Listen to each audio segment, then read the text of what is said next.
Hello and welcome to Inside Iraq. I'm Jassim Azzawi. The war on Iraq catapulted anti-Americanism to a new height. Images of sectarian slaughter and torture at Abu Ghraib prison revived hatred of the ugly American. Arab critics of the US claim plummeting American credibility worldwide is a reaction against past American policies and not an irreversible sentiment. Barack Obama has recognized past US mistakes and pledged to emphasize diplomacy over force in resolving global problems. So, will shutting down Guantanamo prison be enough to restore America's standing in the world? Will pulling US troops out of Iraq and launching a robust Middle East initiative succeed in blunting American bashing? It was President Barack Obama's promise of change that propelled him to the White House. And it's not just about changing America, but also the world's perception of the US. Know that America is a friend of each nation and every man, woman, and child who seeks a future of peace and dignity, and we are ready to lead once more. An admission possibly that the US needs to overhaul its image abroad after years of the Bush administration's policies.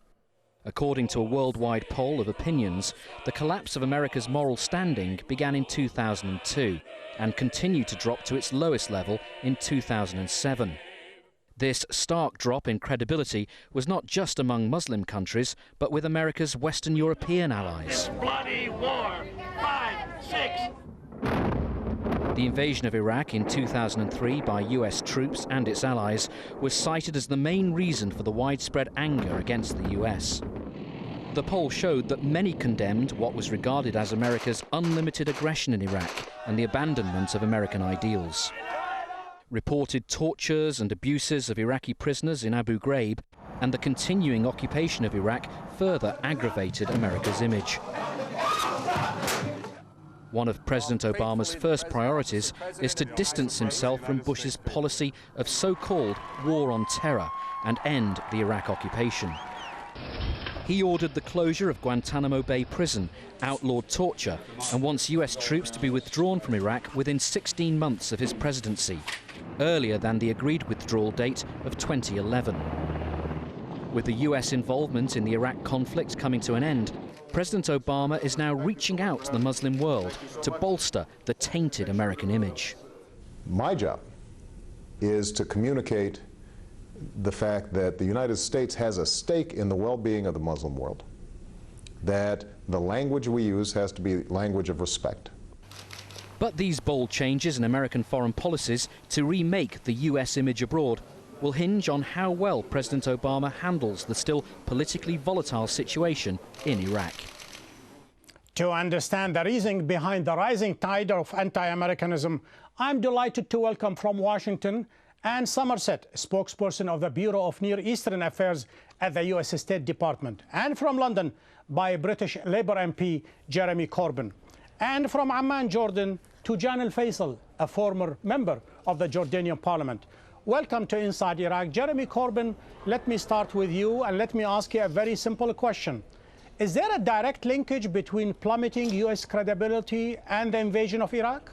Absolutely, because the arguments used on both sides of the Atlantic for the invasion of Iraq about weapons of mass destruction and Iraq being a threat to all of its neighbours when it was actually a almost broken country by sanctions and economic chaos, and the brutality of the invasion and Abu Ghraib and all the issues surrounding continued occupation and the use of the weaponry there, I think has massively diminished the US position around the world. Additionally, Guantanamo Bay, treatment of prisoners, and the war on terror that was promoted, yes, before Iraq, but increasingly after that by the Bush administration, I think has seriously damaged the US image around the world. That's not to say the whole world is anti-American. It was anti-US administration and US policies. I take the distinction between the American people and the US government to Jan al-Faisal, but perhaps you are of the opinion that the hatred of America and perhaps the negative perception of America precedes the invasion of Iraq. Am I right in that assumption? Yes. Yes, it started before the invasion of Iraq because of the policies that the United States had towards Iraq, because it has set this embargo on Iraq for several years, and as Arabs, we have seen the effects of that embargo. Children were dying out of cancer, medicine was not reaching them. This false pretension that they accepted the selling of oil for food and medicine, we know the details of it. Medicine would arrive, for example, with the stuff itself, but not the equipment with which it could be applied. So there was a big lie going on, and we knew it, but the world would not listen to us. And is the world intrinsically anti-American? Do you get the feeling somehow from the writings as well as from the commentaries as if the whole world is anti-American no matter what the U.S. does with all its good names and all its projects and programs worldwide? Certainly not. The United States stands for basic principles that I think resound in the hearts of many people. We stand for democracy, we stand for freedoms, we stand for people to have the possibility for hope in the future. And as you said, President Obama has made it very clear that in particular he hopes to start a dialogue with the Muslim world, and a dialogue based on respect and working together for a better future. You know, to comment on some of my colleagues' remarks about Iraq, people can go over and over again about whether or not they think the United States should have gone into Iraq. What matters, the United States went in also with many other countries, I'd like to point out. What matters, though, is that that happened, and we're there. And right now we're working on building a better future for the Iraqi people. And we've seen enormous progress in Iraq. I think the elections that are occurring now and this weekend are a big milestone. Similarly, the Iraqi security forces now have control of 15 of the 18 provinces in Iraq, and we're now seeing economic activity recurring in a wonderful way. There's a lot more that still needs to be done, but I'd like to look to the future. Jeremy Corbyn, if we understand the collapse of the credibility vis-a-vis Iraq, how do we understand it when it happens in Western Europe? I mean, you could say that perhaps there is a tinge, there is an inclination in the Middle East to be anti-Americans, perhaps even in Latin America. But solid allies of the United States like France and Britain and Germany, all the polls indicate there is a big slide against the United States.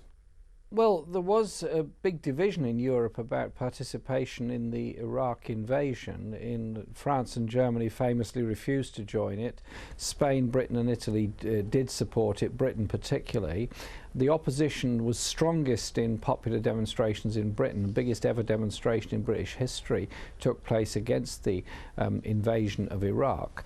But we also, and I was part of the organising committee of that demonstration and indeed all the others, we always worked in concert with the peace organisations in the United States. And so I want to be very clear that this is against the US policies within the region, particularly the invasion of Iraq and the consequences of it. The large numbers of Iraqis that have been forced into exile, the huge death toll amongst Iraqi people, mainly amongst civilians, and the use of depleted uranium, cluster bombs and all the accoutrements of war have done an enormous damage to the image of the United States as a force for good in the world, and the opposition to it continues. And I think people are looking with interest and some degree of skepticism in some cases about how far President Obama would go, because whilst the US troops may well come out, the oil deal means that the oil is going to pump into the hands of multinational oil companies, and there's a huge, virtually mercenary army at work in Iraq under the guise of being security operatives. To General Faisal, Iraq aside, how about the Middle East and the Arab-Israeli struggle? To what extent that, which has been festering for decades, is also contributing to this collapse of American credibility in the region? Yeah, actually what Israel does reflects on the United States directly in the Arab world, because they know that the United States is the main and strongest supporter of Israel. And we noticed that since Israel started this embargo on Iraq and then the war against Iraq, that Israel has really accelerated its violence, culminating in what we saw in Gaza now.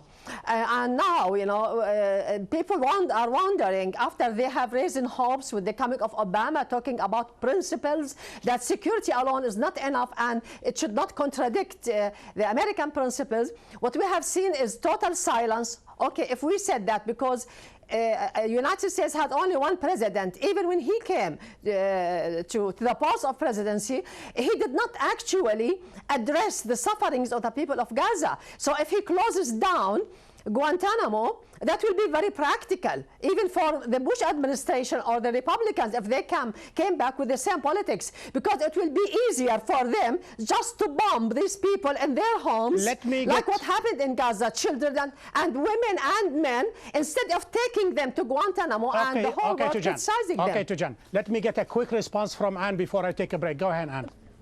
Thank you very much, Jassim. First and foremost, the United States has made it very clear that we are strong allies of the Palestinian people. I'm not going to pretend that we're not also strong allies of the Israeli people, but the United States is the single largest donor to the Palestinian Authority as well as to UNRWA.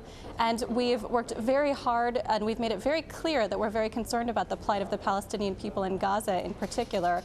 And I think we can't lose sight of the fact that it's Hamas that has been responsible for their plight ever since they violently took control of Gaza in the summer of 2007.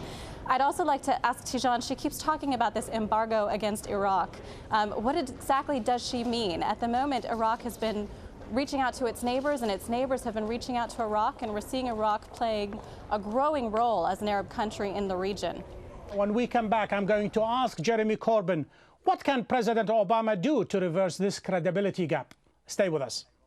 My job to the Muslim world is to communicate that the Americans are not your enemy. We sometimes make mistakes. We have not been perfect.